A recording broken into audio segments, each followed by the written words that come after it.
close, but we have times like that. I bet Esther won.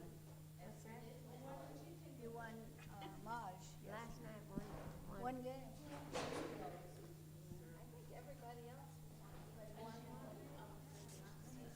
Well, so which one is it? Montenegro. And I've been there, so. Yeah. Oh, I don't know anything. I haven't spent 1.5 years.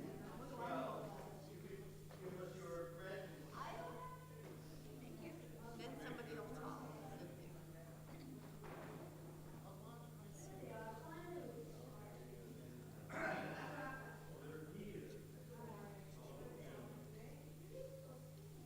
Hello, welcome back. Where did you go? Well, we went to the Caribbean, Puerto Rico. We went to the whole Caribbean and to Puerto Rico, Ocean Lake. And the thing is, everywhere we went, the ship was near the shore of the water, and you couldn't go far in because it was tunnel. So the tourism was good, everything was good. I'm glad to be home. Thank God we're not going anywhere until Prague in July. Where? So my granddaughter's getting married in Prague. Prague? Yeah. Oh, that's a beautiful place. I've never been there, and I've never been around there. So we're looking forward to Prague. Yeah, we did a tour of it. It was great. Oh, you're gonna sit next to me. I'm so lucky.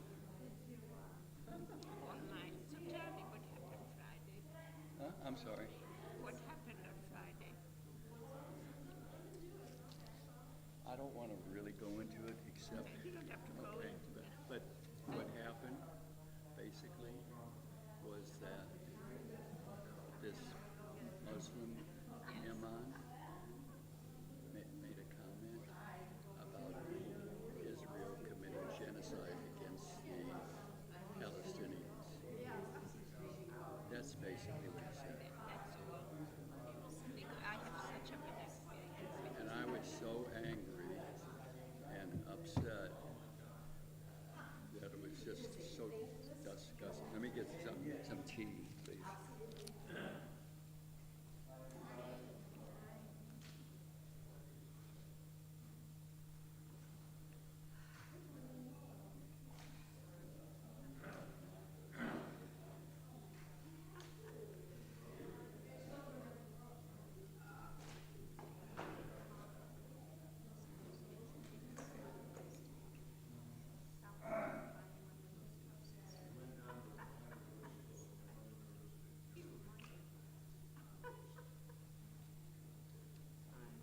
Anyway, it was very upsetting, you know, for him to spill his hatred and especially here. yeah, I mean, that's absolutely the truth, huh? Now you asked me if I'm coming for Friday. Yeah. I said I cannot because every time I went to this event, Mm-hmm. the hatred came out from the imam.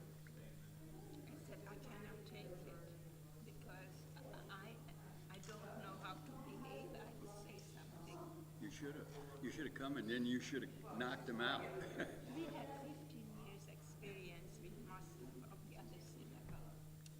See, Rabbi, I had a personal experience, so I understand what's really going on. I was in Egypt, and I was in Luxor, and Rosie and I went to an outdoor market, and I was browsing at some place, a little shop.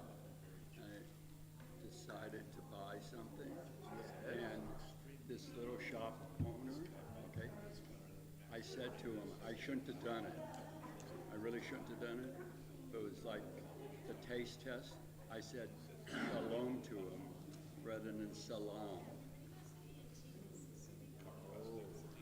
And he spit in my face. Oh my God. And said to me, I'm not exaggerating, he said, I hate Jews, I hate Israel. So, I'm going to tell you something. He's probably never been out of that village, okay, in his entire life. He doesn't even know anything about Israel or Jews, but he's been brainwashed by his environment to hate us, okay? That's awful. But what I'm saying is, for whatever it's worth, probably a significant number of the Palestinians, hate Jews and hate Israel. I think probably many do. Most, by far. Yeah. And if whoever of them aligned with Hamas before October 7th, now many more do. Exactly. It's an impossible Exactly. situation. Huh? Okay, just a brief announcement for those of you that don't know. Susie still has COVID, so I have no idea when she's coming back because well, hopefully next week. But then Judy Potter had COVID at the same time. Really unusual situation. 4 of 5 Mahjong ladies came down with COVID. So, and Susie was one of them. So hopefully we'll see her soon. Maj is not good for us. No, Maj is not good for them. Not at that time anyway. Good morning, everyone. Yes, Susie is not here today, but she can hear what I'm saying right now. And she has appointed Eileen to give me the evil eye when you don't use the microphone for your comments. So she has appointed a surrogate to really get at me. Thanks, Susie. Appreciate that. Okay. So we're going to go to 2 different places today, but before I do that, I want to go on just a very, very tiny, quick excursus to answer a question about who the Karaites are. Okay. We have heard this name. We know a little bit about them. I'm not going to say who can tell me what the Karaites are about because then we're going to have to go through the whole microphone thing and it's going to take us 5 minutes. Okay. So let me just do a super duper quick review about Karaites. Karaites are a movement, because they exist today, actually in expanding numbers today. A movement begun by Anand Ben David in the 700s CE. So if we put that in our time frame, the 700 CE, what's going on in 700? Islam has begun approximately 100 years before, in around 600. Okay, so that's where we are in terms of our timeline, what's going on in 700. And it is a movement within Judaism that does not accept the rabbinic authority. It only respects what is written in the Torah and in the Hebrew, in the Jewish tradition. So rabbinic Judaism, which is what 95% of all normative Jews follow, is we accept what the rabbis say Judaism is. So we have things written in the Torah, many things, which aren't clear, which are incomplete, etc. And what the rabbis come in to do is rescue us. The ancient rabbis, and along the way medieval and even some modern rabbis now, because we have questions that come up, look back on these things in the Torah that weren't clear, and they interpret these instructions from God. And they tell us, this is what God meant when he said such and such. You shall not see the kid in its mother's milk. We have no idea. It's like, what? Okay, that's one that we have no idea what it means. And then we have another which is incomplete, like God says don't do work on Shabbat. But he never defines work. So it's like, okay, well, what are we not supposed to do on Shabbat? Or the really good one, God tells Moses to make sure that the animals are slaughtered like this. Like what? God never explained what like what meant. He just said, tell them to slaughter it like this. So the rabbis step in and they save us. And that's rabbinic Judaism, which is what we all follow to a greater or lesser degree, because these interpretations are written down mostly in the Talmud. And so normative Jews, rabbinic Jews, follow what the Talmud says to a greater or lesser degree. If you are Orthodox, you follow it to a greater degree. If you are conservative, you follow it mostly to a greater degree. And if you are Reform, you follow it to a lesser degree. That is not to say that Reform Judaism throws the Talmud away and says, this is garbage, we don't need it. Absolutely not. As I've said a million times, and I think it's very important for us, Reform Judaism gets a bad rap. It didn't just throw everything away. Reform Judaism makes educated, informed decisions based on our tradition about what is right for us in 2024. They don't just throw stuff, they don't just throw it away and say, no, it's all garbage.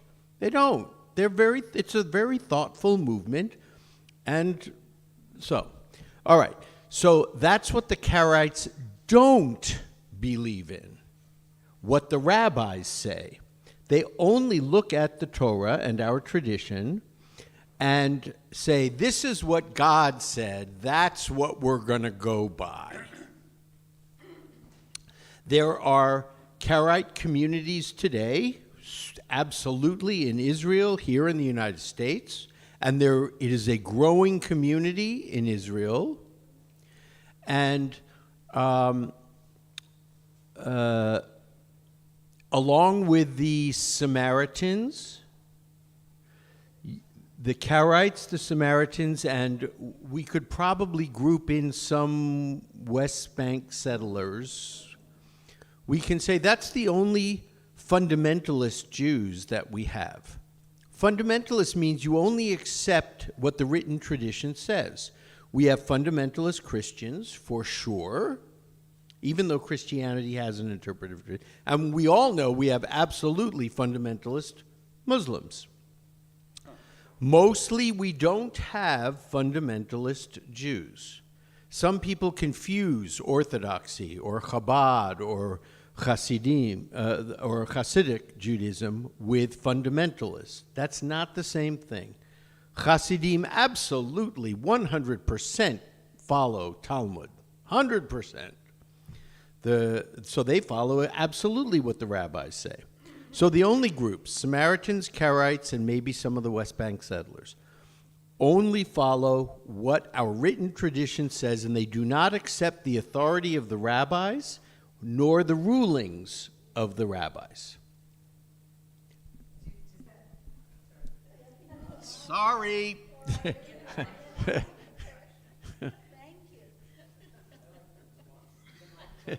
I don't want Eileen to glare at me. Does that mean that they eat milk and meat together? Correct. Yes. Yep. That there's the prohibition for combining milk and meat is rabbinic.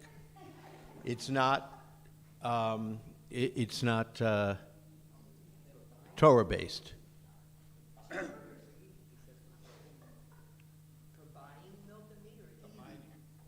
Everything. Oh, you can't go to the store and buy both milk and You can, if you're a Karaite. No, you can buy them separately and put them in your shopping cart and take them home. You can't eat them together. If you're a rabbinic Jew, you cannot. But the Karaites don't follow rabbinic Judaism. Yes. Yes. Yes. Absolutely they can. And they do. Okay. thou shalt not seethe a kid in its mother's milk is like a hook. And many of the hookim from my readings, okay, I'm sorry. Back is to him. Anyway, many of the hookim, from what I've gathered, are a response to them leaving Egypt. God doesn't want us to act like the Egyptians. And one of the pagan practices was seething a kid in his mother's milk was a pagan fertility rite. And so if we don't want to be like the Egyptians, God is saying, don't do this. And there's many of those rules in the Torah that prohibit things that the Egyptians did. Thank you, Lana. That is 90% correct. I want to make one tiny little correction, but it's very good. So we have two kinds of laws in Judaism. We have chukim, the singular is a chok, and we have mishpatim, or a mishpat. And you sing it every Friday night when you do Ahavat Olam. Chukimu mishpatim otanu limad et al ken Adonai Elohim. Okay. A chok is a law that we don't understand, and we do because God said to do it. A mishpat is a law that we absolutely understand the reasoning behind. Thou shalt not murder. That's a mishpat. Why? Because we all understand you can't have a civilized society with people running around murdering other people. Don't eat pork. We don't know why. Okay? You can guess as much as you want.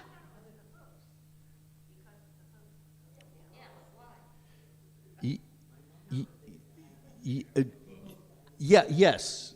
Yeah, there are various laws related to hooves, but we don't know why the laws of kashrut are the laws of kashrut. Why we can't eat eagles?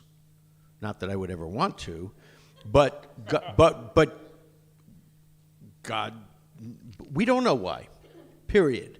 And you can guess all you want. Well, pork, if it's uncooked, you could get trichinosis. You can die. Blah, blah, blah, blah, blah.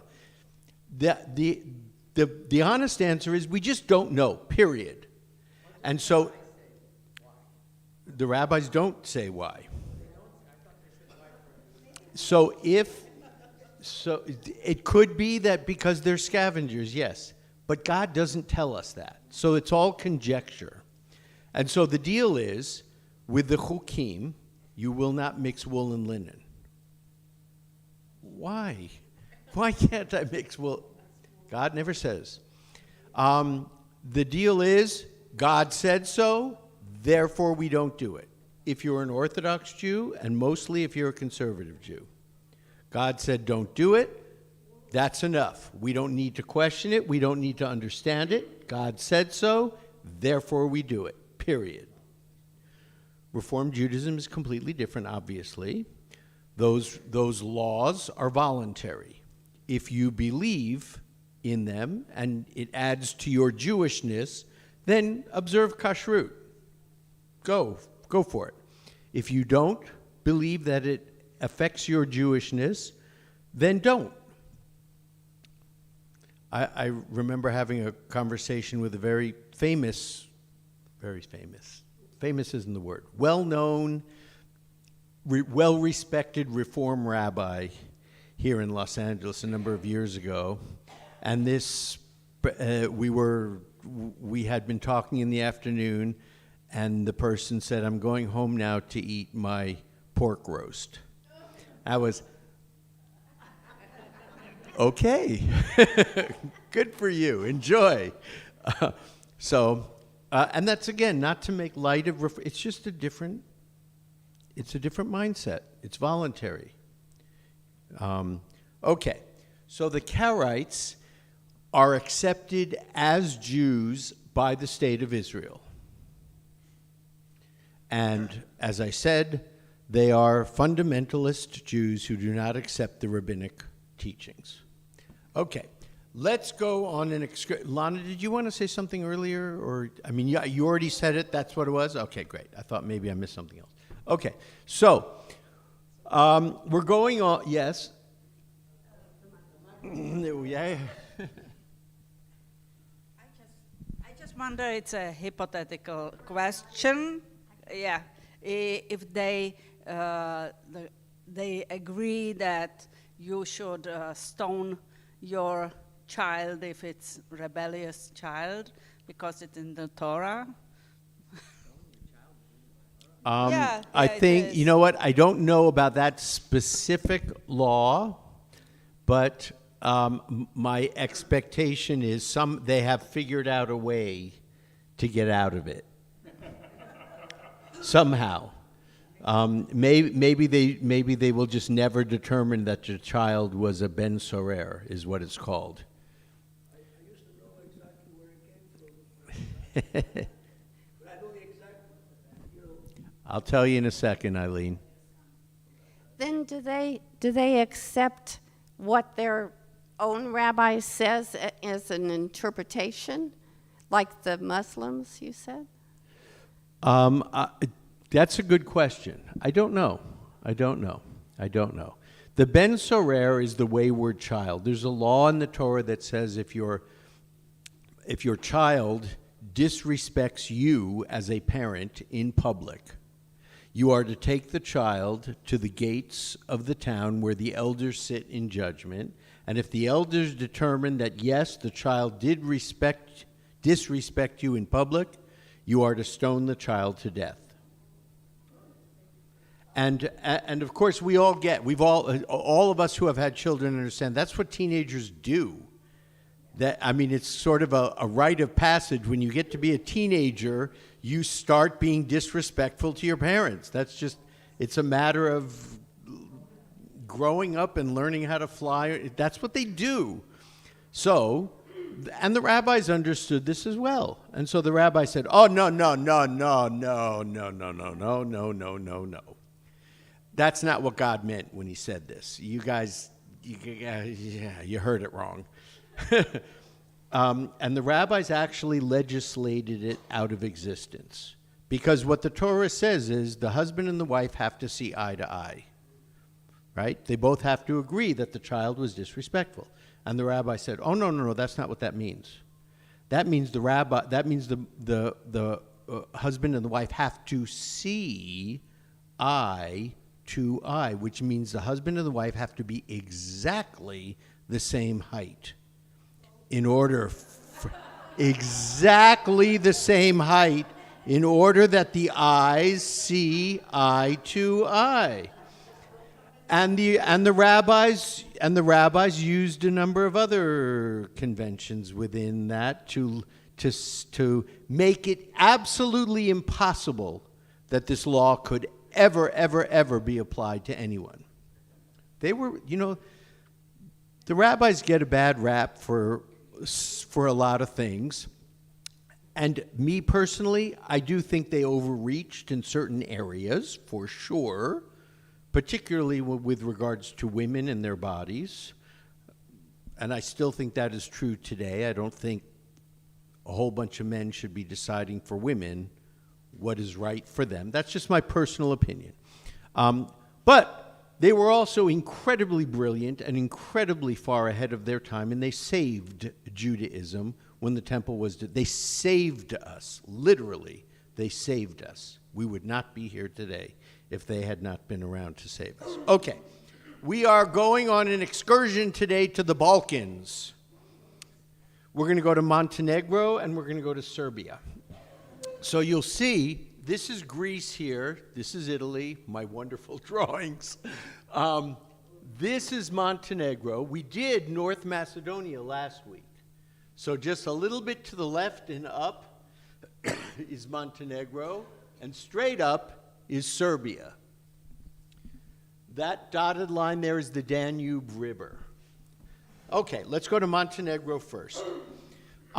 We don't have a whole lot of information about the Montenegrin Jewish community, but it seems to date back to Roman and Byzantine times.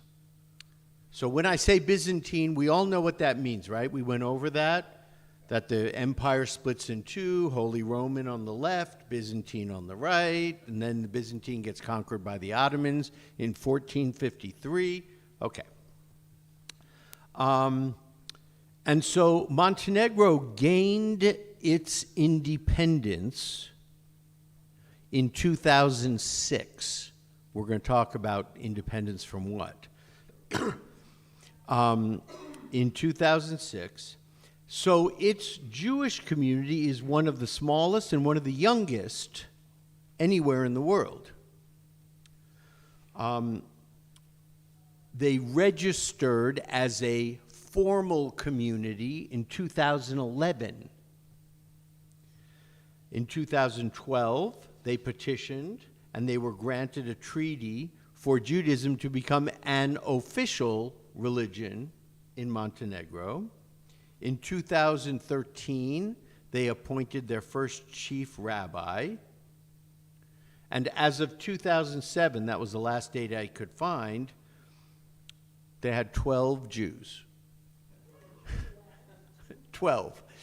But there are probably many more because there are many, many mixed marriages in Montenegro. So people who are identifying as Jews, it could be more than that clearly, but those Jews have gone on to marry outside the faith.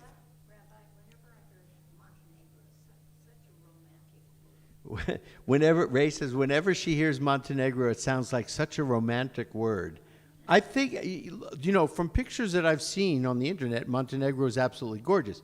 Now, Rosie, you said you were there, right? Yeah, it is gorgeous. But we were only there one day. So come and tell us in one day I saw this. Well, I know, Gary, you could do it. Gary, you want to do it? Tell us about your day in Montenegro. Okay. It is exceedingly beautiful. Okay, it's exceedingly beautiful. It's along the Adriatic Sea, and it is very mountainous. The entire country is mountainous, very few people, and I didn't see anybody who identified themselves as Jewish. So I do have. Thank you. All right. The word Montenegro, which is really kind of a strange. Okay, let me turn around here. The term Montenegro means Black Mountain, and that's in Spanish. So I'm kind of beside myself. They don't speak Spanish in Montenegro. It's a Balkan country. What do they speak there anyway? I'll tell you in a second. Anyway, but I have no idea where the term came from, except they have a lot of mountains, and it's probably black mountains too.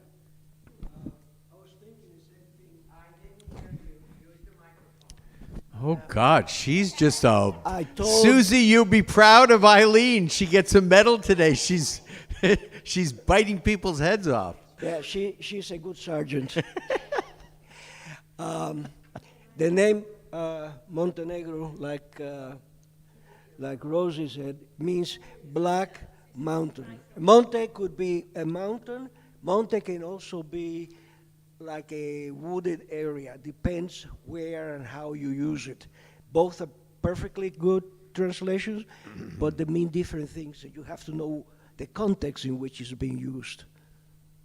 Okay, so the capital is Podgorica, and it was a very important urban center of the Roman province in which it was located, called Prevalitaine. And the presence of Jews there has been attested to because of graves that were located that were clearly Jewish. In the Middle Ages, Montenegro was part of the Ottoman Empire, and as we all know, after 1492, we have waves of Jews coming from Spain and Portugal and settling all around the Ottoman Empire, and Montenegro was one of those places. So perhaps that's how Montenegro got its name. here's a very interesting fact, which I had no idea about until I was researching here. In the 17th century, remember we talked about Shabbatai Tzvi, the false messiah? Well, apparently, Shabbatai Tzvi lived in the city of Ulnij, which is on the southwest coast of Montenegro, the southwest coast, like right about there. So, yes, he lived there and he is presumed to have been buried there because he lived there at the end. So during at the beginning of the Holocaust, there were no Jews who were sent to the camps from Montenegro. However, starting in February of 1944, Germany invades and occupies Montenegro, and of course, we know the Montenegrin Jews and also the Serbian Jews, you're going to find out, are deported to a camp called Samjiste, or Samjiste. I've never heard of it. It's located in Serbia. And after World War II, there was only a very, very, very small number of Jews that remained. So that's probably why we only get maybe 12 identifiable Jews in Montenegro today. But apparently it is a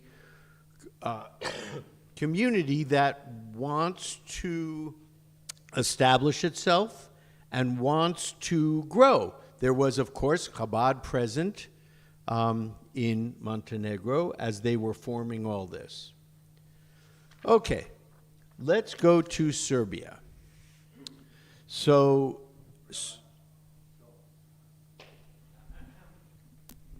You have to understand that Montenegro is a very remote country, so that it's off the beaten track, and once again, it's very mountainous and it's very difficult to reach.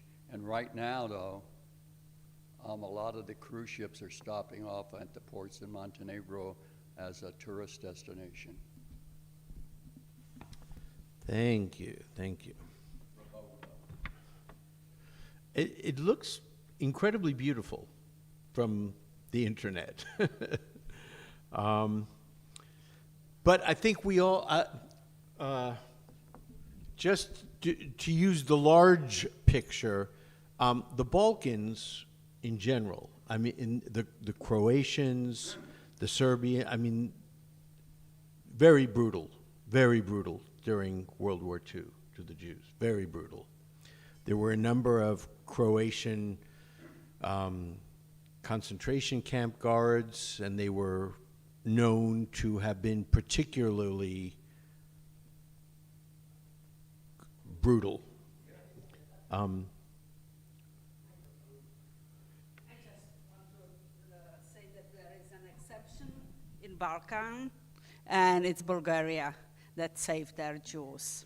Thank you, thank you. Okay. Yes, you did say that last week. Of course, I have like bionic ears. I have bionic ears. Yes, you did say that. Absolutely. So these Jews arrived in Serbia during Roman times. Okay, that's not unusual for any of us, right? The Romans invaded Jerusalem. They took many, many, many prisoners. People left. We went to all different places starting in Roman times. The Romans took many, many slaves back to Rome, and other Jews left. And that started as well when Solomon's temple was destroyed by the Babylonians.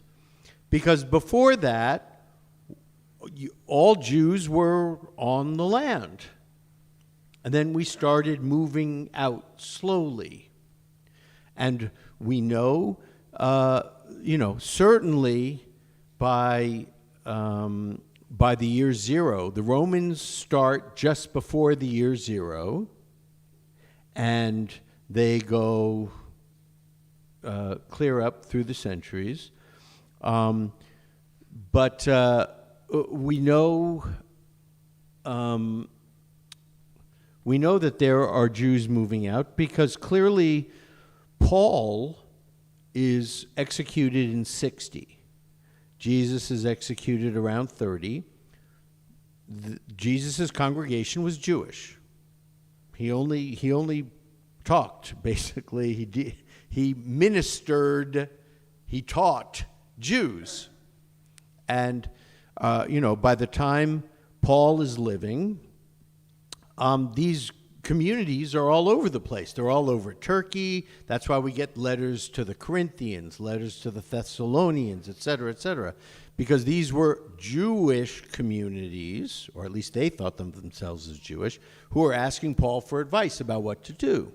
So clearly other Jews who were normative Jews at the time were moving out and going all over into the diaspora. So Serbia would not be unusual for Jews to go there. And of course, in the 15th and the 16th centuries, as we have seen in just about every country we have studied, mass immigration from Spain and Portugal, from the Sephardim. And the Sultan Bayezid, whom we spoke about a couple of weeks ago, welcomed Jews.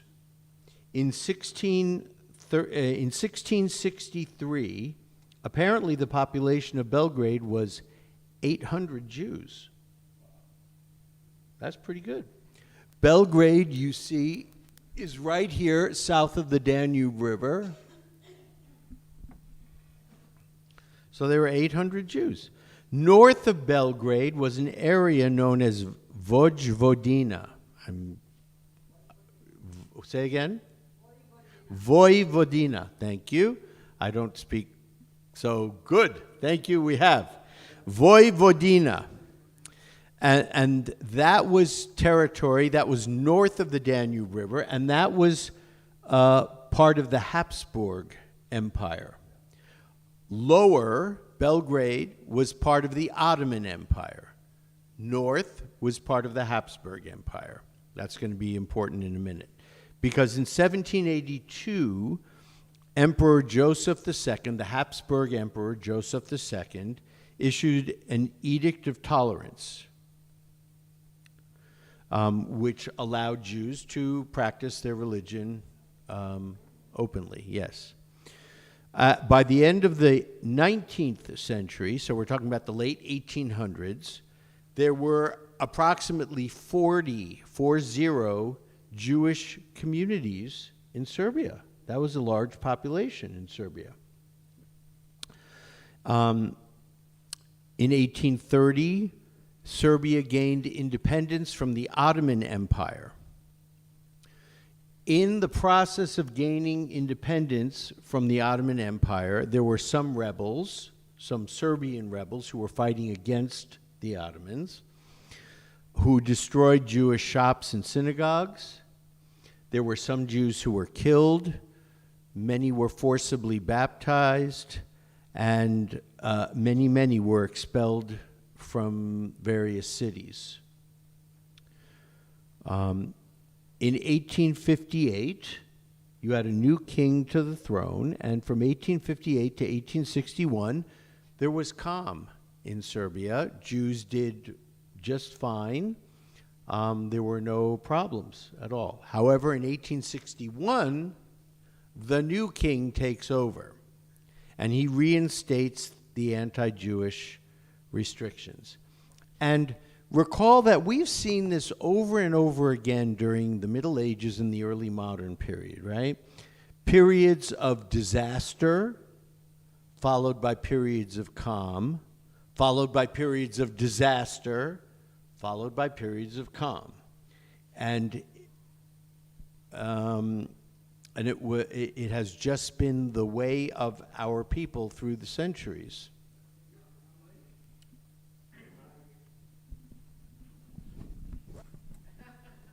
That sine wave of periods of calm and periods of trouble simply corresponds, in my view, to who was the ruler at the time. There were some rulers who tolerated Jews and others who not tolerated Jews. Yes, I agree. Absolutely. Those who needed the Jews, and for whatever reason, those who came to power and needed to persecute the Jews in order to hold on to power. So yes, I agree with you 100%. Depends entirely on the leader.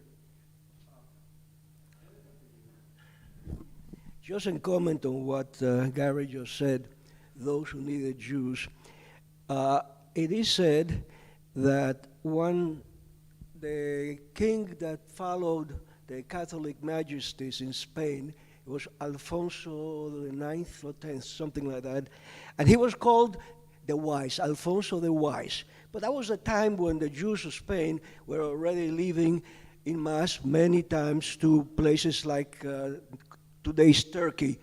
And it is said that the Sultan in charge of the area says, hey, they call him Alfonso the Wise, and he's sending all these Jews to me. And he was very, very well aware of the benefit that the Jews brought to his area.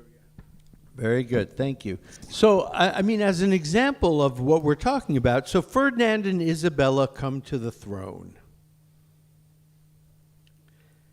Ferdinand and Isabella didn't have to invite the Inquisition into Spain. They didn't have to, right? The Inquisition was available to them, but they weren't required to do that. So why would they do that? I think it's pretty clear. I mean, Ferdinand and Isabella, their marriage was a political marriage to unite the kingdoms of Aragon and Castile. So they presided over a period of relative turmoil. Kingdoms were being brought together. People had to learn how to live together from these kingdoms. They were trying to unite Spain. And so in the process of trying to unite Spain, they didn't want stuff that could create problems for them, right? And Spain being a Catholic country at that time, they didn't want problems that could be associated with Jews. They already had problems trying to unite everyone, get everything set. So they said, okay, let's get rid of this problem. And so they brought the Inquisition in. I think that's pretty clear. That happened everywhere to us. Say again? Ferdinand's grandmother was Jewish? Interesting. I had never read that. Ferdinand's grandmother was Jewish, Susie. Anyway, We'll have to look that up. That's good. Anyway, What? Gary and I always have this discussion. And I think everything boils down to land acquisition. And that's what Ferdinand and Isabella want. They want to take over the whole land. And that meant kicking the Jews out, and that meant kicking out the Muslims too, because they were the second group that were kicked out. Well, yes. So remember, when Ferdinand and Isabella come to power, they come to power to unite two northern kingdoms. The south of Spain at that time was under Moorish rule. And so remember, when they come to power, they come to power basically at the end of the Reconquista. Remember, the Reconquista starts around 700. In other words, Reconquista, the reconquering of Spain by Christian armies, because it was taken over by the Moors in 700. So it was under Muslim rule. And slowly, the Christian armies defeat the Muslims, and they gain more territory, pushing more south. And by the time Ferdinand and Isabella get onto the throne, they have the last bit left, which is where the Palace of Alhambra is. They have the last little bit in the south, and they get that, and then the Reconquista is complete. So certainly make sure that the land is completely taken back for Christendom, absolutely. Okay, Isabella, and particularly Isabella, and Ferdinand wanted a homogeneous country, and in the hopes of uniting everything. Two problems. You have Jews there who aren't Christian, so they wanted. So immediately after the Reconquista, they issue the Alhambra Decree, and kicking the Jews out. I think they had 6 months to get out. So that takes care of the Jews. But there's another problem.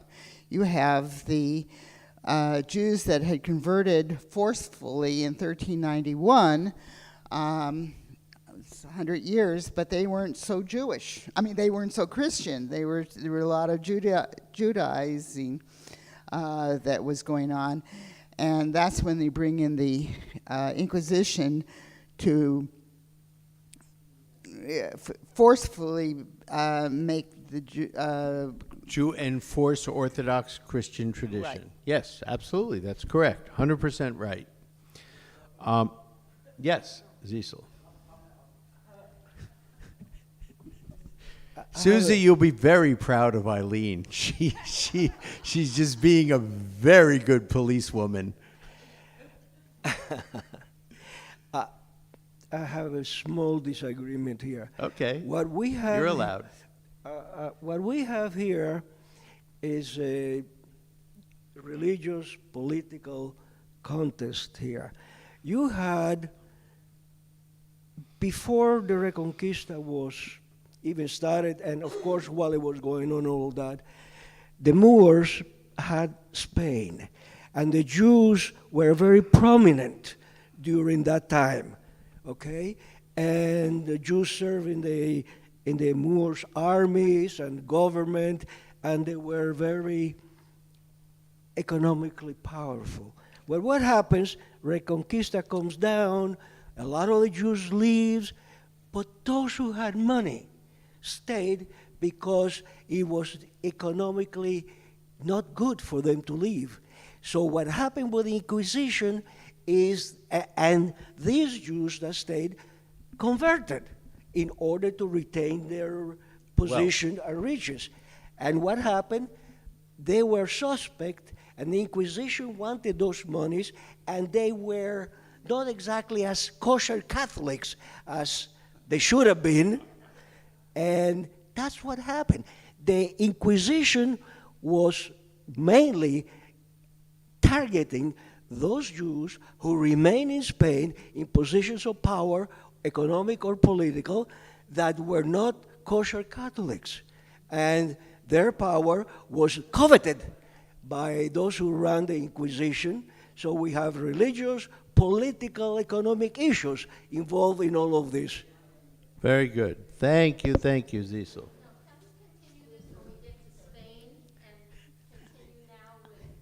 Okay, well, let me finish since I'm one of the leaders here. What happened with Spain is that it really was a bad decision on the part of Isabella and her consort. Okay, because Spain fell apart after that. It needed to have the bureaucratic people there, needed to have the Jews, needed to have the Muslims, and that did not happen. When they left, the only thing that spared Spain, and this comes later, is that they found gold and silver in the Americas, and that was able to salvage them in terms of financial wherewithal. Because we have to remember that Philip II had war or engaged in war with England because he had the resources to do it. But when the Jews left, a lot of their know-how, a lot of their wealth went with them. So Spain was really in a bad way, but that comes hundreds of years later. So you can continue now because I won't bother you anymore. Thank you, thank you, thank you. Okay, so the new king in 1861, the new king of Montenegro, reinstates anti-Jewish restrictions. The Jews are forbidden to open their shops on Sundays or Serbian holidays. And by 1862, there's at least one huge anti-Jewish uprising. During the 1877-1878 Serbo-Turkish wars, thousands of Jews left or were expelled. So after World War I, a number of these smaller Balkan kingdoms formed the Kingdom of Yugoslavia. And at that time, Serbia has about 13,000 Jews. With all the others that are absorbed throughout all the other small kingdoms, there's about 51,000 total Jews in Yugoslavia. Between 1919 and 1939, the interwar period, Jews did very well. The Jews in Yugoslavia flourished. There were 31,000 of them in Vojvodina in the north. There were 10,000 in Belgrade. 80% of them spoke Ladino and were Sephardic. 20% of them spoke Yiddish and were Ashkenazic. In 1941, with World War II having started, Serbia tried to remain neutral. And they pushed for neutrality. But then Belgrade was bombed and invaded. And in April of 1941, SAJMISTE, that's the name of the concentration camp, was installed. And by the liberation in 1944, out of 82,500, only 14,000 survived, which is only 17% of the total population there. So what is it like now? Well, in the last census in 2011, there were 787 Jews in Serbia. 787. Approximately a half of them live in Belgrade, and the other half live somewhere in Vojvodina, one of the cities there. And there are apparently 2 synagogues in Belgrade. There is Belgrade Synagogue and Subotica. Subotica.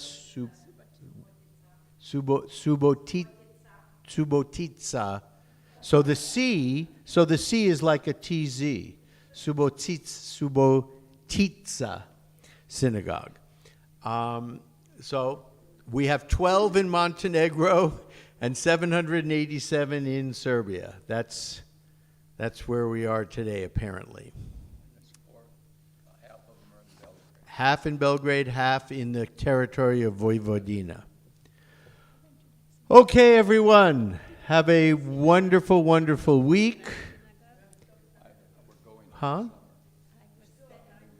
No. I go till 10 of, because you have a break. All right, Susie. Eileen's going overboard just a little bit here. You got to rein her in. All right, everybody. Have a wonderful week. Nice to see you.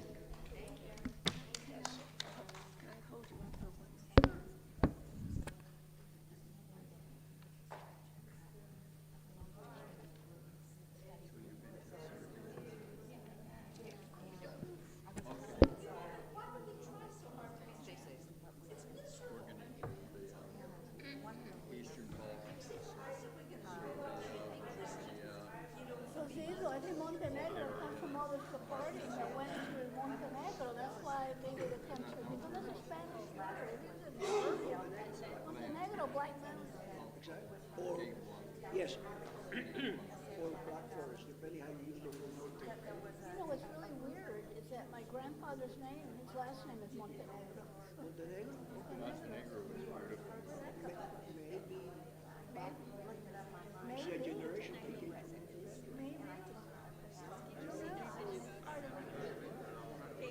We were there only one day. When my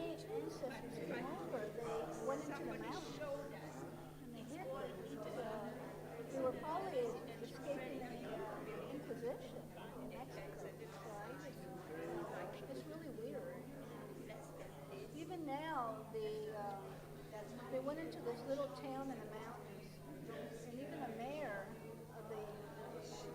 of that town was asking people, "What do you know about our history?" Some of it is Montenegro, some of it is People don't know.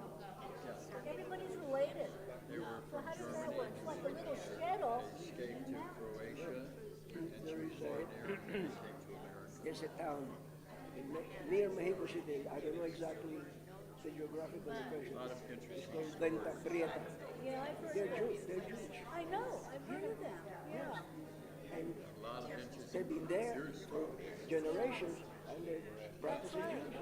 And they came before the ones that came from Europe that settled in Mexico City. And that's another group that came over. So and we know that there were Jews with Columbus and with Cortez. So Parents' story, really they interesting. came from Ukraine. Well, I told this I think he was a son of a Spaniard, and I said we were in school, and I said, now look, you scratch a Spaniard and there's gonna be Jewish blood coming out.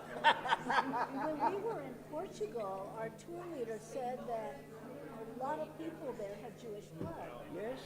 But then they converted to Well, there were many were forced conversion, some of others. them left Portugal. So That's correct. There was in Cuba, you know, my parents and I was born in a small town in the middle of the island, and there were traveling salesmen. My father had a I'm store, gonna go play and there cards. were traveling salesmen that would come to the stores to sell the bulk wares, and then my father would buy and sell it to the customer. And one of these salesmen came to sell his wares, and we got to talk to my parents, and he said that he had come to Cuba from Spain. I'm not Okay? Mr. I'm part of And the he group. said to my parents that he was digging in his garden in Spain, and I think, and I don't remember if what he found was a sidur or tefillin, but one of the two. He recognized that they were Jews, and so he knew that he descended from Jews. He was kind of sort of thinking about coming back, but That they is never really did. But he said he found items that identified his family as descendants of Jews, buried in the garden. Not that we disagreed, I just didn't elaborate into the economic aspects of it. I agree with you 100%. Oh, of course, yeah. Yeah, I just didn't want to spend that much well, time. it's Spain fell apart after that, but the only thing that salvaged him was all the gold he found in the Americas. That's that. Yep. But when the Jews left, the bureaucracy. The other thing is that the Muslims, the Moors, they were kicked out afterwards, but they were the artisans, they were the craft people, and they didn't want to let them go until the very last minute. But then when they kicked them out too. Well, also remember, during the Reconquista, you had from the north, the Spanish trying to reconquistar, yeah. okay? But also, the Moors who were in Spain were facing Moors from Africa. They were trying to conquer Spain. So the existing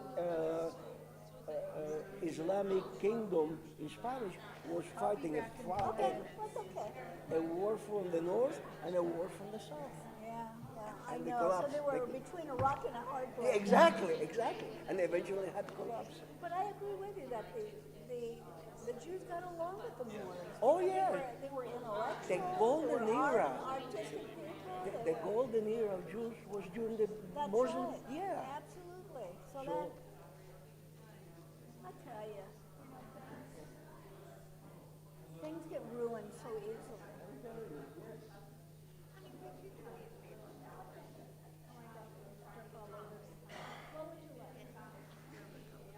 Oh, sure. What do you think? Nothing. What? Oh my God, you're a real woman.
Good morning.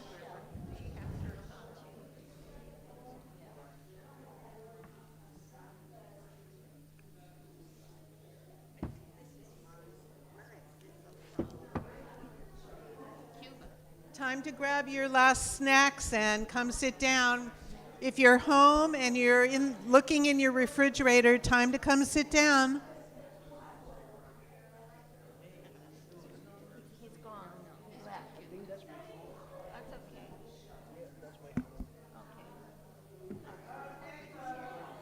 He was born there.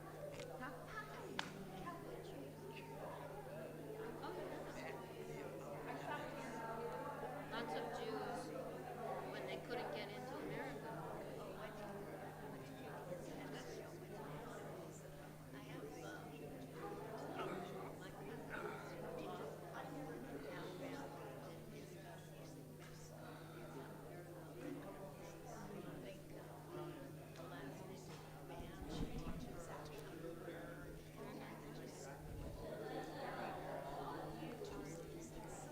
I'm not in a hurry.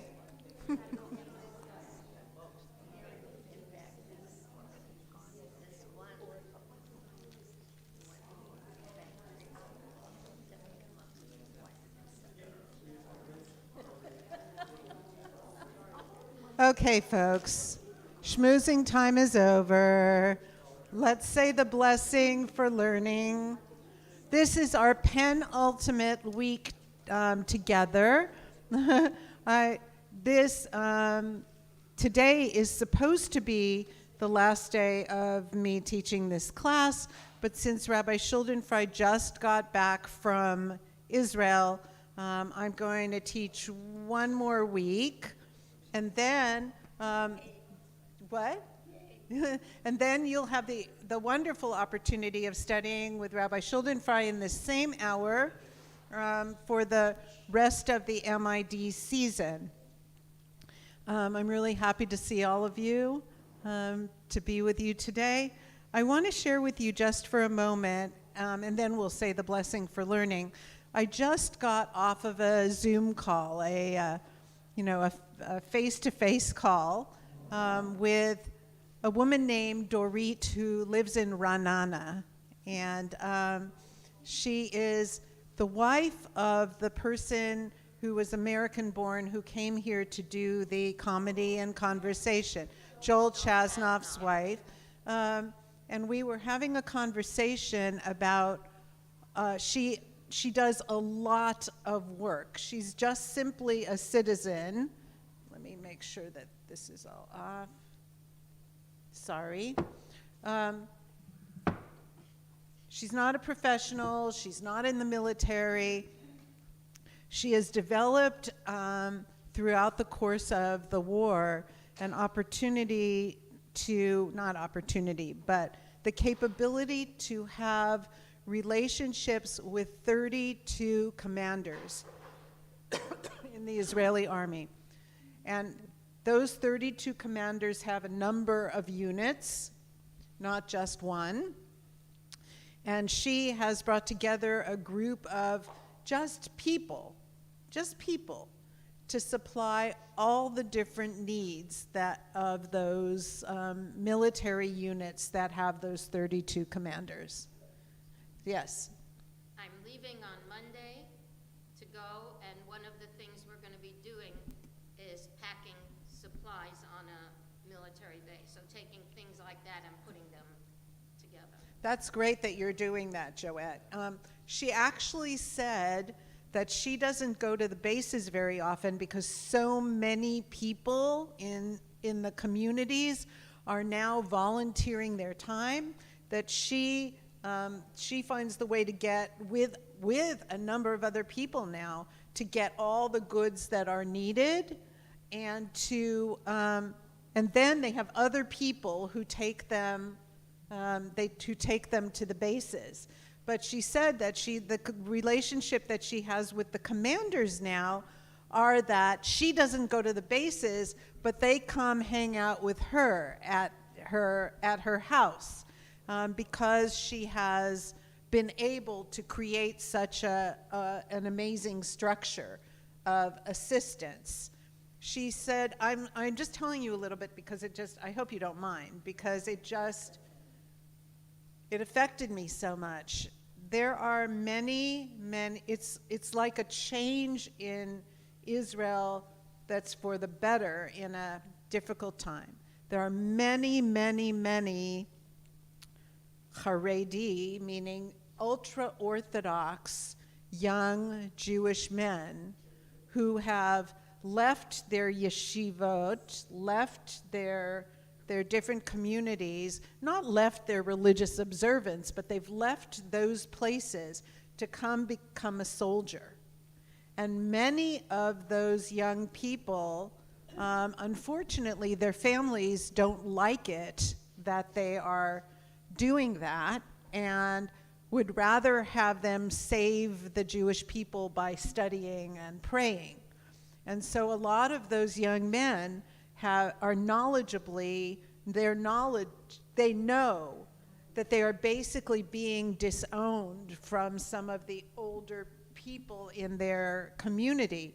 And they now are not good possibilities for a shidduch, meaning to find a spouse. And yet, huge numbers of those boys are going and doing this anyway. So she said that they're worse than lone soldiers. Lone soldiers are people who come from the United States or someplace in Europe, and they join the Israeli army, and their parents don't live in Israel, but they are still, they still have their supportive families, and they find people to go places to be able to have a Shabbat meal, or those kinds of things are found for them. These Haredi boys have none of that opportunity because they don't have families somewhere else that are super supportive of them and sending them things. So one of the things she has done that's unusual for what happens collecting goods for the army is she has made like a niche of really helping these kids. They don't have the right clothes, they don't have the toothpaste, they don't have the shampoo, they don't have somewhere to stay when they're off, they don't have anything. So I just thought I would share with you because it's such a moving experience for me today. Yeah, it's really beautiful what she's doing. So that's it. I mean, I'm going to find out information from her to find out how we can help. And I may be myself guiding a group of people from Adat Ariel in March or April to go and to do some work and also learn some things. So we'll see what happens. There's an article in the LA Times this morning about the Haredi kids that have joined the army. Oh, right. They're going to school and they're learning technology, coding, languages. Yeah, there's a lot more of that happening. They're not deserting their religious perspectives, but they are changing the pattern of their lives, I guess. So let's say the blessing for learning. Baruch atah Adonai Eloheinu melech haolam asher kidshanu b'mitzvotav v'tzivanu la'asok b'divrei Torah. So I brought some text today about that I've done a little bit. I don't think I've done it with you, but I've done it before, a little bit about the way that we talk about people and the way that we engage people. Because we did, how do you treat your parents? How do you treat your children? Now what about how do we treat one another? And also, how are spouses supposed to treat each other. So that's what I brought. It is from, I actually did two different things, and I'm trying to make a decision about which to do. So let's see. Why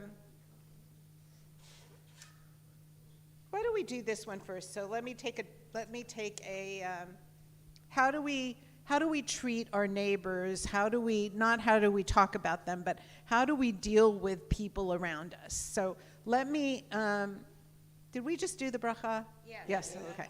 So before we pass this out, I want to just share with you how people lived in the time of the Talmud that was written here. They lived basically, I'll draw it.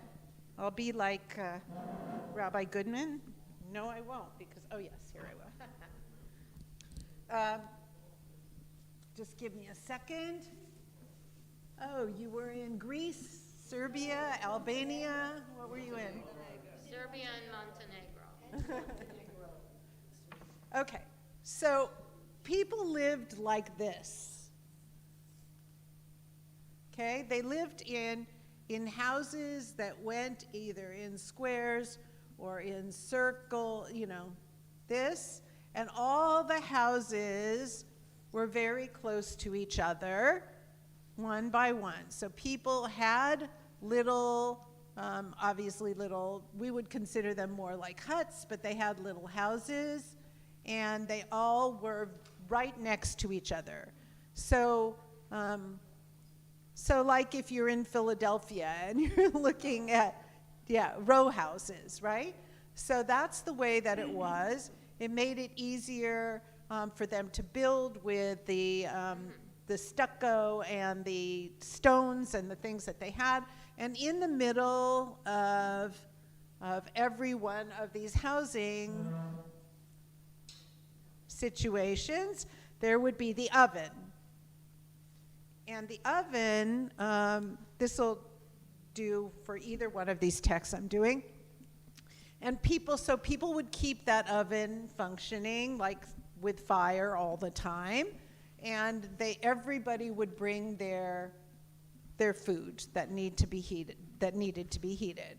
So they were very useful communities. But in useful communities where people are really close to each other, there are also issues. So I'm going to give you something from Baba Batra, which talks a lot about interactions with people. And we will take a look at the Mishnah and the Gemara, and I'll pick this up again. So, here we go. So you're going to come away from this class knowing a heck of a lot more about Talmud than you did maybe before, right? Thank you. What years? Like the 2nd century of the Common Era to the 5th century of the Common Era. Yes.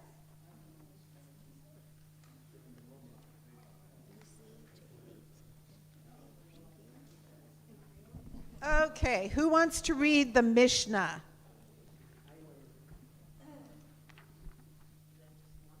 Okay, thank you. You can sit and do it. Oh, yes, I How can. great that is. Okay, great that is. Remember about what the Mishnah is? Oh, The Mishnah is the 1st century of the Common Era leading into the 2nd century of the Common Era. It's the first rabbinic text. We have a number of, we have 6 Sidrei Mishnah. So we have texts that are the Mishnah. And the Mishnah, I'm going to review with you for a minute, is the first of those rabbinic texts, but then it got kind of not out of date, but needed an update. And then we got what? the Gemara. We got the Gemara. And that's what we're also going to be looking at, and what we've been looking at the whole class. And the Mishnah and the Gemara together make what? The Talmud, right? Yay. Okay, so that's what we're talking about. So if you could read the Mishnah. Yes, Janice? Oh, you didn't get a copy? If somebody's sitting next to somebody close, there are more people here today than there are all the time. So if you're sitting next to somebody, could you share?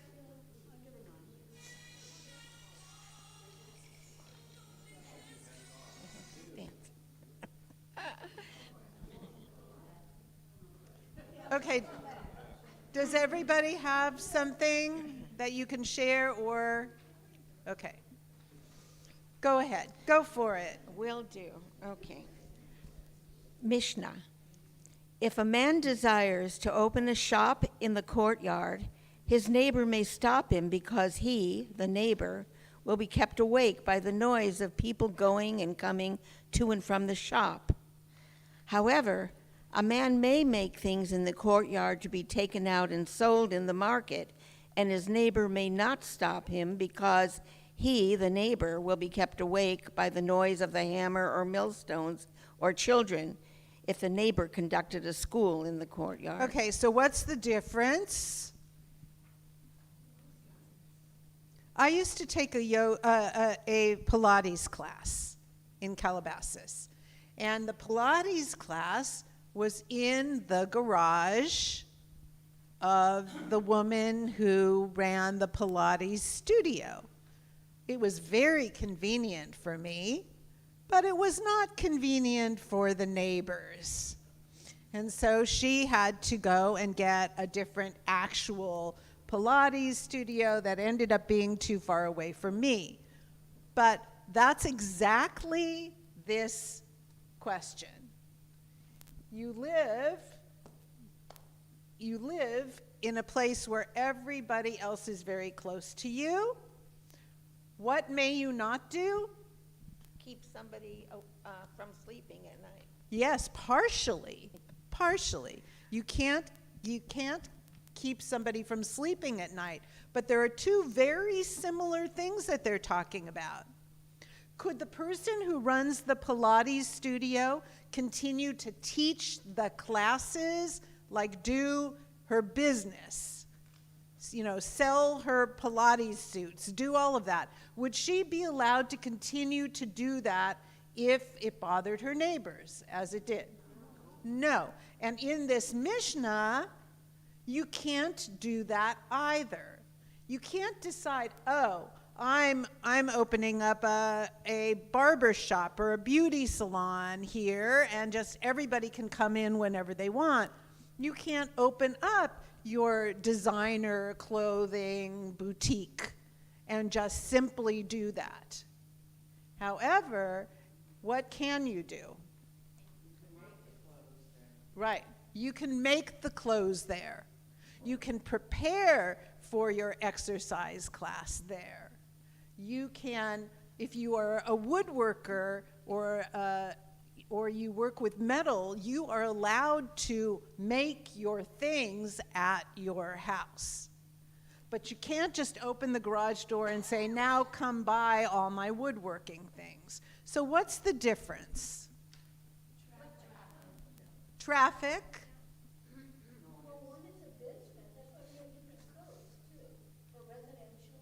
I see. One is a business, and it's different codes even now for residents and business districts. So the difference is you can't stop somebody who has to make a living from making the things that they need to make in order to be able to sell them or use them. You can't do that because everybody needs to be able to make the living. However, you can't decide. There are marketplaces. Do you know what days the marketplaces were? Monday, Thursday. Yes. They were Monday and Thursday. And what do we do now what do we do and what did we do then on Monday and Thursday? We read Torah plus Shabbat, which was brilliant, right? Because there's a marketplace in every community. That's where the guy who who made the wood stuff in his garage, goes to sell what he made rather than, cause havoc on his street. But I just think it's absolutely brilliant that that's when and where they decided to read Torah. Because everybody's busy working. They're not going to necessarily go somewhere on a particular weekday to go hear the Torah being read. But if it's right there in the middle of the marketplace, which is what it was, okay, I'm there. At least I'll hear it from my stall, right? Or I'll go listen to it. Yes, Zisa. Do you? What? You covered. I covered. I'm so sorry. All right. So that's what we have so far. But please tell me what the bottom line is about this Mishnah. Clearly, people didn't have as easy a time making a living, right? It was always tough. So what is the Mishnah concerned about? Like, I think it's actually quite beautiful. Oh, by the way, if you're a school teacher, all bets are off. Because if you're teaching children, which we talked about a little bit previous week, if you're teaching children, then it's fine. You can have your class in the courtyard. Now, why can you have your class in the courtyard for children? What?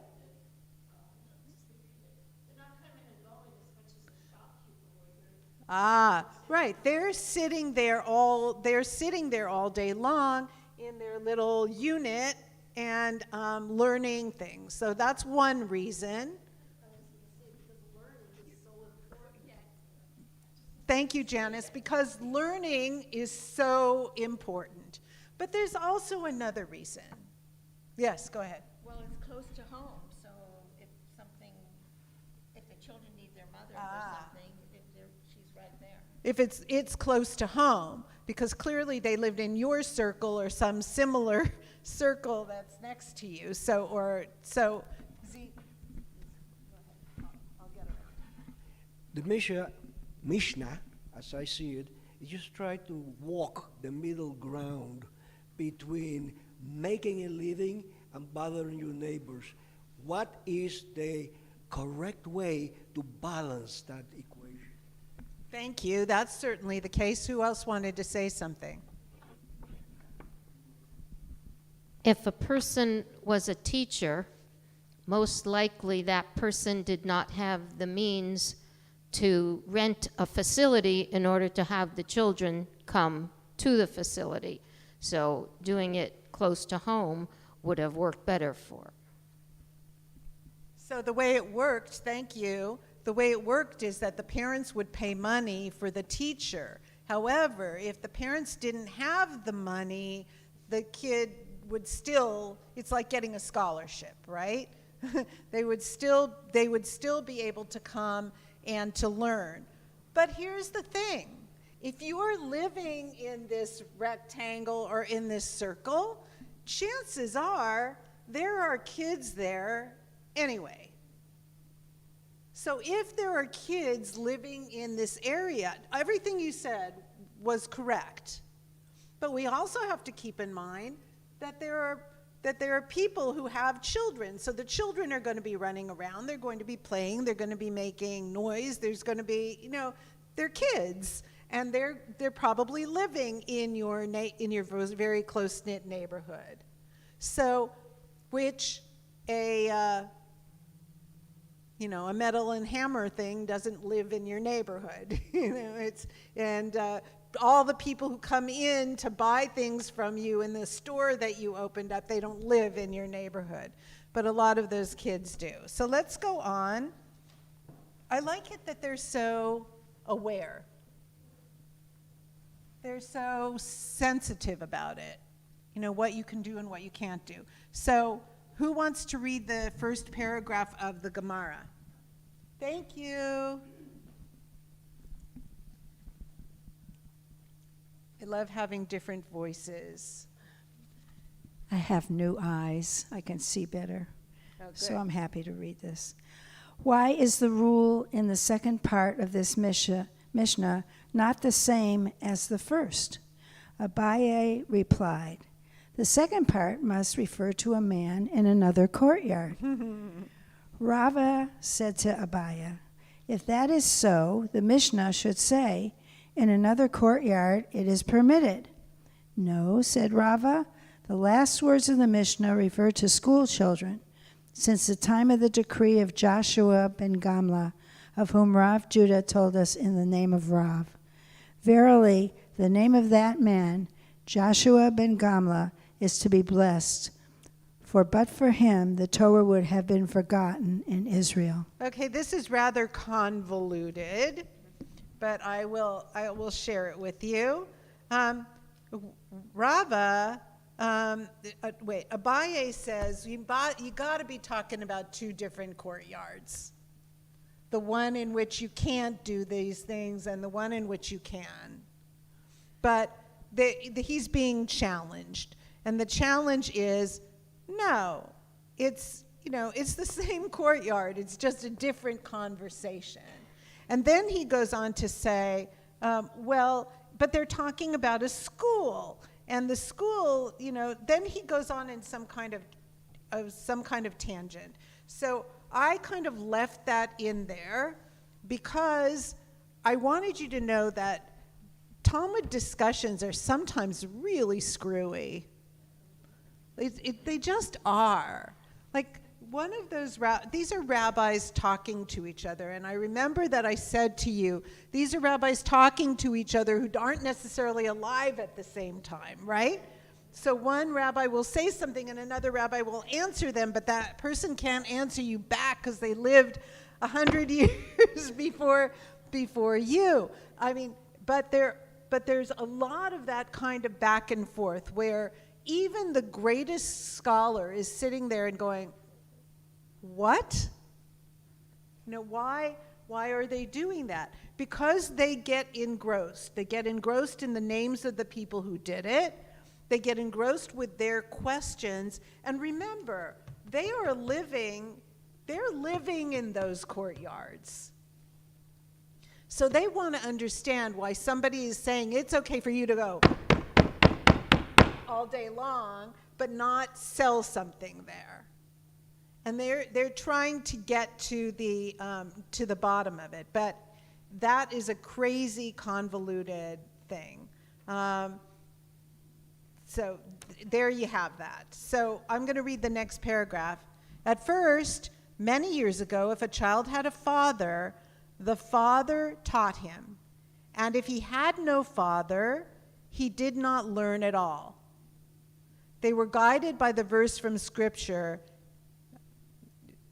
you should teach them to your children. You know where that is, after the Shema, right? Laying an emphasis on you. So that's what they have. They're saying our society has progressed.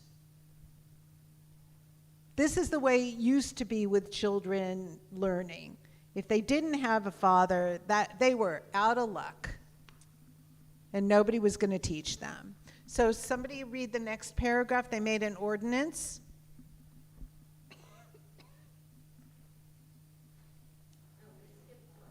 Okay, come on down. You want to skip the second paragraph? Didn't I just read it? Oh, yeah. Okay. But, okay, then they made an ordinance that teachers of children should be appointed in Jerusalem. By what verse did they guide themselves? By the verse, for out of Zion shall the Torah go forth, Isaiah 2:3. Even so, if a child had a father, the father would take him up to Jerusalem and have him taught there. And if he did not have a father, he would not go up to learn there. Okay, so they're talking about the courtyards, right? The courtyards are a whole different educational system than they were used to. If you had the money and you had the father, you would get taken to Jerusalem in order to be able to learn there. A very difficult structure. because it was not a small territory. People couldn't just hop in the car and drive an hour to Jerusalem from wherever they were. But the fathers would take their children to Jerusalem. They would study there. They would be left there. They would come back and get their children. But not if you didn't have a father. You would never be educated. So let's go on a little bit. Somebody else was going to read. Come on.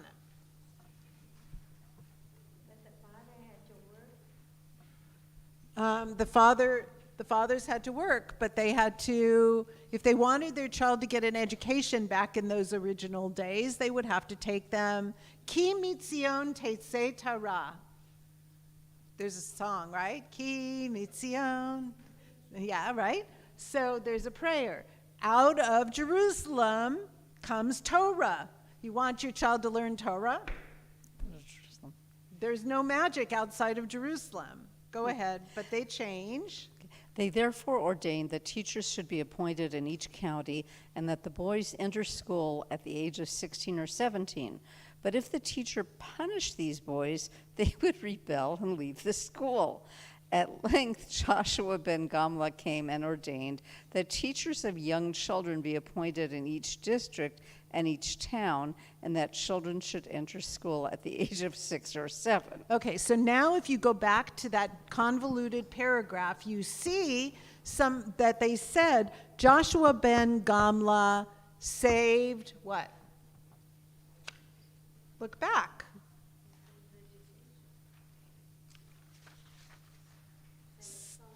Save Torah. How did Joshua ben Gamla save Torah? By being a good superintendent of schools.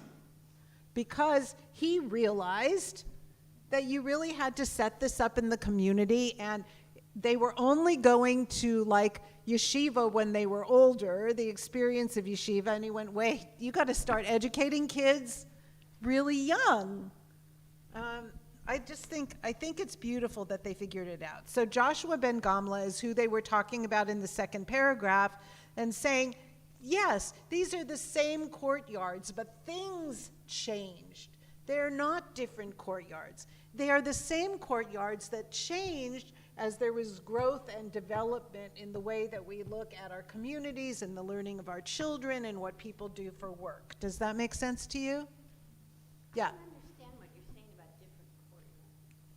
Well, one of the rabbis in the second paragraph said, the beginning of the Mishnah is about one courtyard, and the end of the Mishnah is about a different courtyard. So in one courtyard, you're allowed to bang, bang, bang, bang, bang all day long, and in the other courtyard, and have selling things in it, and another courtyard, you're allowed to still make your stuff, but you're not allowed to sell it. Different courtyards. But then they say, no, it's not a different courtyard, and they move on. That's what's convoluted about it. So, Rav said, I'm reading this paragraph, Rav said to Rabbi Shmuel ben Shilta, before the age of 6, do not accept pupils. From that age, you can accept them and stuff them with Torah like an ox. Rav also said to Rabbi Shmuel, when you punish a pupil, only hit him with a shoelace. The attentive will read by himself, and if one isn't attentive, put him next to a hard-working one. Folks, what do you make of this education discussion in the Gemara thousands of years ago? Go ahead. Take a mic. They're telling teachers not to hit the kids, no corporal punishment. Right. And if a student is slow or not attentive, then you put them next to somebody who is attentive and is doing the work properly. However, I have to say that this happened with my son, and he ultimately told us that he was just copying his neighbor. He wasn't learning. He was just, that's when we moved him to a different school. So Anyway, Did you want to say something, Ms.? I don't have one of those to read, but I'm just wondering, was this just for boys, or were the boys the one being educated, and the girls were where, at home being educated? The girls were these are boys. The girls were being educated at home. It doesn't mean that they weren't being educated in some cases, because in the Talmud you can read of a number of different girls that either are educated by their father at home or by a mother who's very knowledgeable, but they learned, girls for the most part learn different things, and girls for the most part learn different things up until when? The middle of the 20th century? I don't know, something, that's the way that it was. So girls had things that they needed to learn at home with regard to clothing, food, cleaning, all of those different kinds of things. But if they were fortunate enough, like for example, Rabbi Chia in the Talmud, there's a lot that's written about Rabbi Chia, a lovely, lovely rabbi who took it upon himself to teach his daughters. So he taught them about everything. He taught them about everything from Torah and different kinds of legal conversations to all about the birds and the bees. He was their person who taught them everything. But there are a number of other rabbis like that. I think that if you read any of, what are those books that they... Rashi's Daughters. Yes, Rashi's Daughters. I mean, Rashi is later, he's in the Middle Ages, but Rashi was known to have taught his daughters, and also to have taught his daughters how to put on tefillin and things like that. So it shows up in a number of things. But girls' learning was different. It was just the way it was. Yes.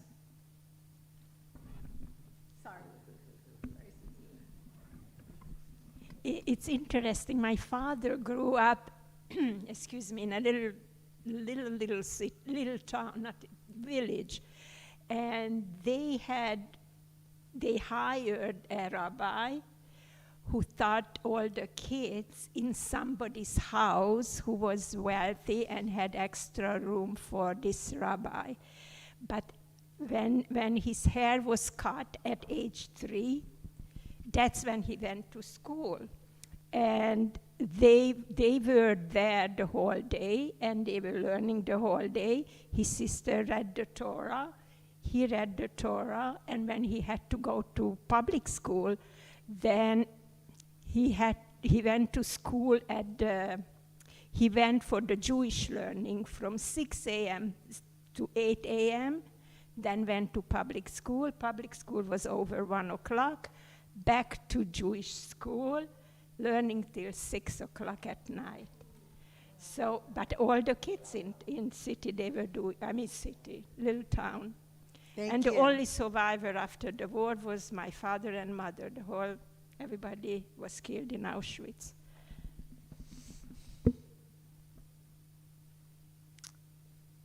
So those learning methodologies are ones that now have existed for quite a long time. But it's wondrous to me. This is not what other cultures were doing. It was not what other cultures were doing. We have here that even if you couldn't pay, at that certain point, you started to get educated anyway. Yes.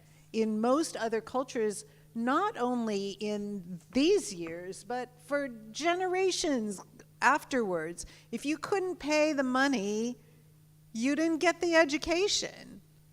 In Western societies, that's the way it was. I want to go on with one paragraph. So if you want to come and read the paragraph, then you can say what you wanted. No.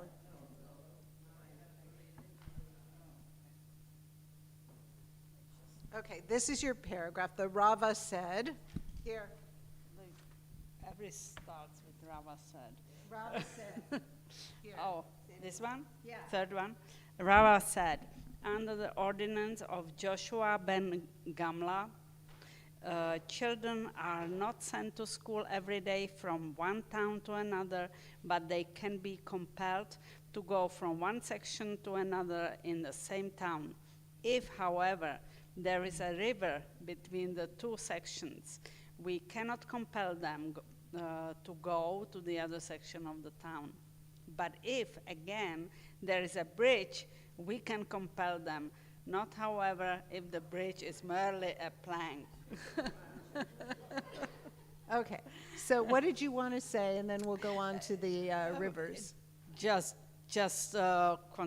what you said, that in Austria-Hungary Empire, they only in, I think, mid-1700s, the children had to go for few years, all children had to go to school. Before that, there was nothing. They just were not educated at all. So, yeah, children of the book, thank you. So, I love this paragraph. So they're taking into consideration what a child at the age of 6 starting, right, can actually get to, which means when do you need to open up another school? If somebody lives across the river from each other and you've got a safe bridge that the children can go across, then you can say, I'm sorry, we don't have a school in this neighborhood, we have a school in that neighborhood across the river, and it'll take you however long to walk there, but that's your school. But the plank thing, anybody have something to, I mean, look at what they thought about. Look at what they thought about. I just love them so much. Learn Talmud forever. What?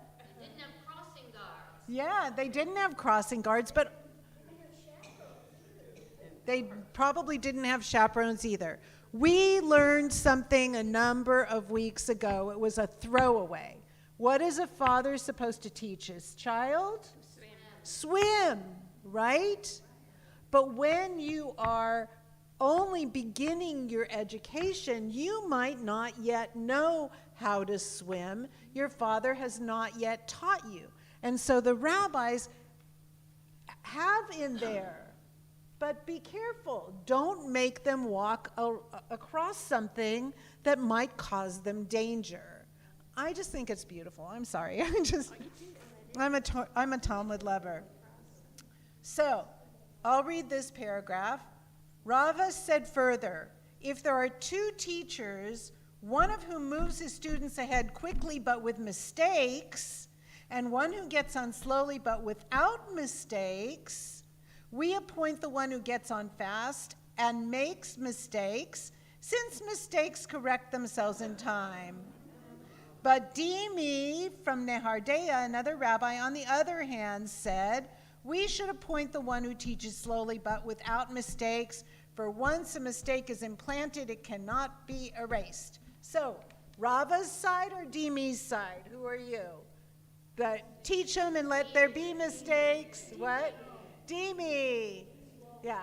So, how many people think it's okay for them to have mistakes and then get corrected later on? Okay, so everybody, you do? Okay, everybody, no, you don't. Everybody is a Demiite here. My kids had a teacher one time who said, practice does not make perfect. Practice makes permanent. So if you are teaching something wrong, you may have it permanently wrong. Oh, thank you for sharing that. And then we're going to just keep going because we want to finish the text today. In regards to practice make perfect, I befriended a coach who said, well, that is not quite correct. Good practice makes perfect. Practice in itself does not. Okay, So if it's okay with you, I don't want you to be bored or anything, but if it's okay, I'm going to read these out loud because I want us to be able to finish the text, and we have about 10 minutes left. So Rava said further, this is the one who said you can make a mistake. A teacher of young children, a vine dresser, a ritual slaughterer, a circumciser, and a town scribe are all liable to be dismissed immediately if they make mistakes. Guess who changed his view? Okay, so the general principle is that anyone whose mistakes cannot be corrected is liable to be dismissed immediately if he makes one. So cute, because the women who were here before are looking, because they're probably going to have, the woman's going to have the Brit Milah of her son probably here in Russell Hall. And so, yeah. So obviously don't want a moil who's going to make a mistake.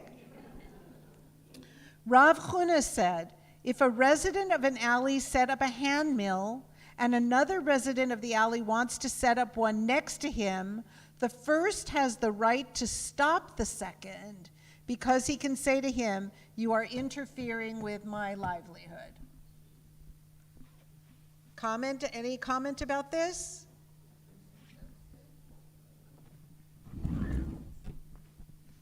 So at Burbank and Whitsett, there's a small market called Le Market. And diagonally across the street is a huge market called Cambridge Farms, which came in after Le Market. And Le Market's business suffered because Cambridge is a huge market and obviously has more items for sale.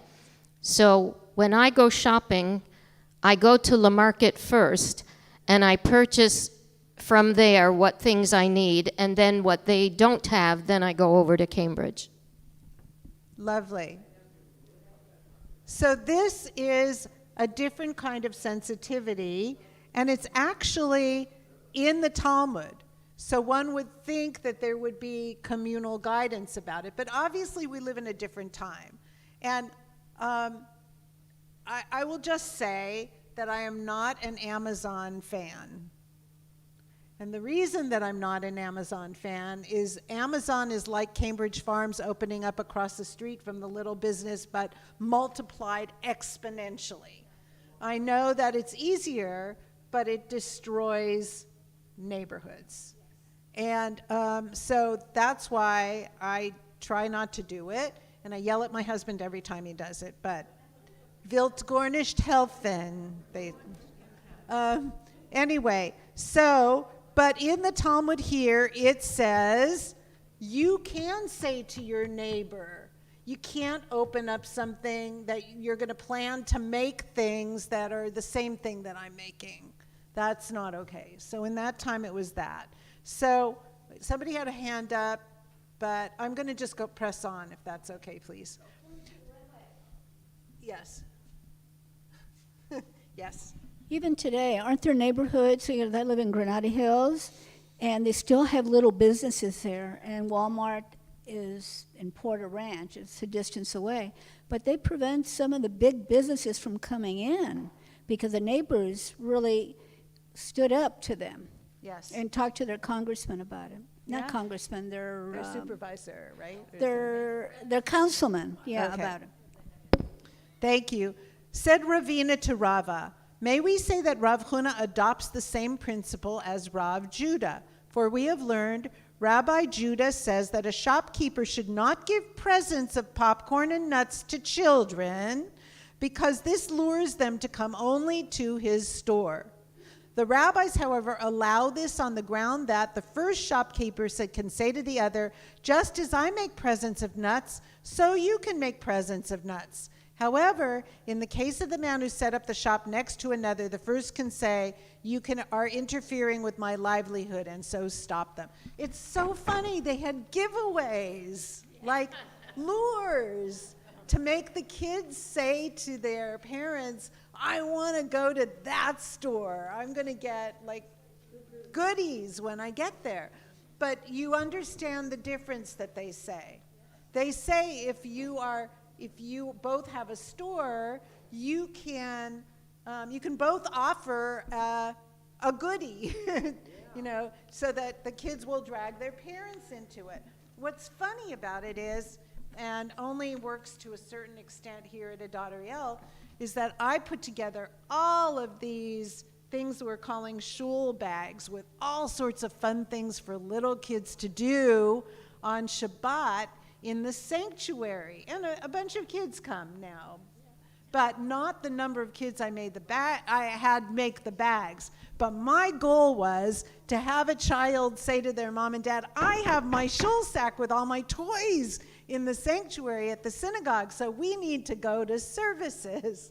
And it's worked with some kids, but it's not a clean sweep there. An objection was raised against Rav Huna's ruling. Next page. A man may open a shop next to another man's shop or a bathhouse next to another man's bathhouse, and the latter may not object, because the second man can say, I do what I like on my property, and you do what you like on yours. So, why is it different in a residential neighborhood for them to be hammering at the same thing or, you know, doing the same thing when in a, you know, in a business area it's not okay? You have more latitude at home. You have more. It's an issue that comes up in our society all the time, which is, wait, what is government allowed to tell me what to do? When is it right and when is it just too oppressive? Because this is my house and I have freedom to do what I want in my own property. I know you wanted to say something. One's private, one's public, right. In a private space, it's a different story. So, but on this point, there's a difference among the rabbis. Tanaim are the first generation of major rabbis. The residents of an alley can prevent one another from renting to a tailor or a tanner or a teacher or any other craftsman, but cannot prevent another resident of the alley from setting up his own competing shop. So, if you're just coming into the neighborhood and you want to open something up in the neighborhood, but you're not the neighbor, you can't necessarily do that. But if you live next door and it's your house, you can do whatever you want, right? So I'm almost done. I thank you for letting me finish this. Certain basket sellers brought baskets to Babylonia. The townspeople came and stopped them from selling the baskets, so they appealed to Rabbi Ravina.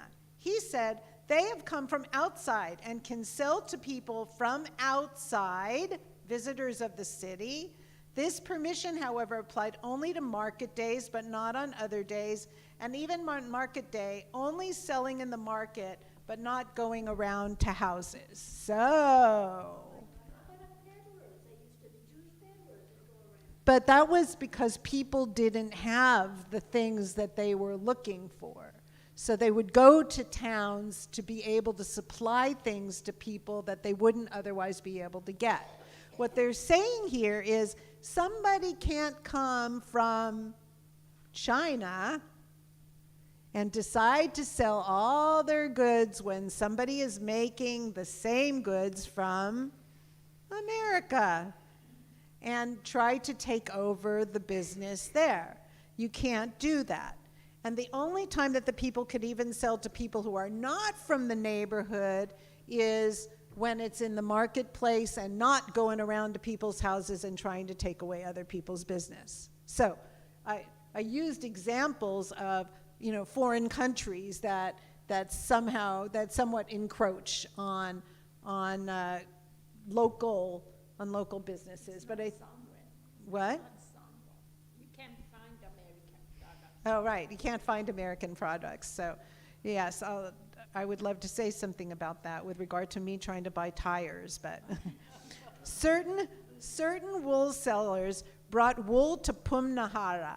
The townspeople tried to stop them from selling, though they, the wool sellers, appealed to Rav Kahana, who said, "They have a perfect right to stop you." The wool sellers say, "They are people in this town who owe us money." "If so," said Rav Kahana, "you can go and sell enough to keep you until you collect your debts, and then you must go." So I just want to end it with this. This is ancient. Very, very ancient. And yet it is so real.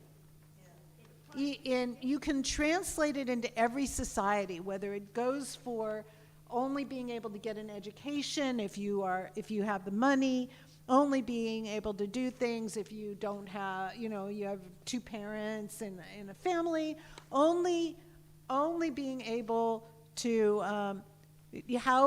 how do you get to make decisions about where you live and your own property, and how you compete with other people, and how you show respect to other people. And so I'll leave you with this for today. I hope that you got something out of this particular learning experience. And I really want to tell you, I think you're very fortunate, because I think Rabbi Schuldenfrei after next week is going to teach you other text parts. And when you're done with this year, you're going to be really good at this. Could I say something, But Rabbi? it's worth it. It's really worth it. So, Rabbi, I Have a did want to good- say something. I don't know if people are familiar with this situation, but during the height of COVID, what we noticed in our neighborhood is that I think a lot of families became desperate and started remodeling their garages into living spaces for people to move into. And what it caused in the neighborhood, because there are quite a few people doing it, is that it brought more income to people, and it provided a place for people to stay who couldn't afford a regular apartment. But on the other hand, it created a lot of parking problems for people to park in the neighborhood. I'm just wondering if people had that kind of experience. I think there's still, and the government does sanction it. They do permit it. So this was a change in the neighborhood, definitely.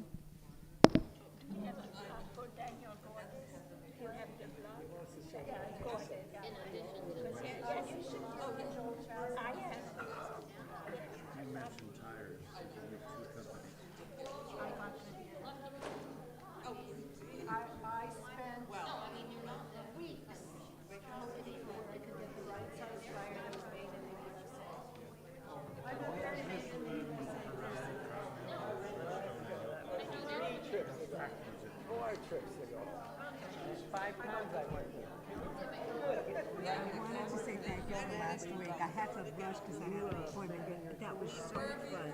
I just love it. I love doing it to the Schwartz Seder. And I love what you did. Yes. And I almost brought you, I have a nice Haggadah that we use, and I almost brought it today. But, and I won't be in next week. I won't go,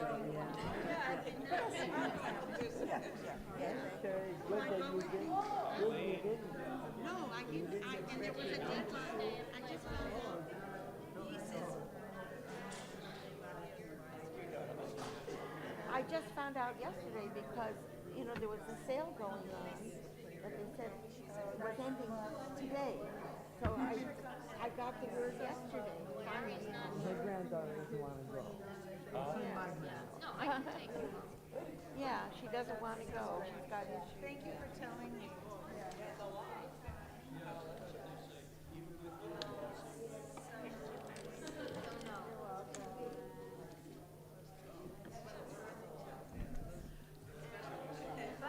I just want to share with the ladies that you should look at your Adad Ariel material, because a week from this Sunday, I believe, the 11th of February, when you'll already be in Israel, the 11th of February, we're having an author come who has written a book about having married, she's American, married a French man who wanted to live in Israel, and she didn't always want to live in Israel, but she wrote a book. It's a very, very interesting book about how you make things work with people who are different than you. And you can sign up for it. It's free, and the Sisterhood is providing a brunch. If you know of any people who have little kids, we're providing childcare. It's really well worth it for you to come and have brunch and hear this person. This is a very good friend of my daughter's who lives in Jerusalem. And the man that she married and the person that wrote the book is a religious Jew, and she wasn't. And that was another part of the puzzle that made it more interesting. So check out your Adad Ariel Sunday mailings and sign up.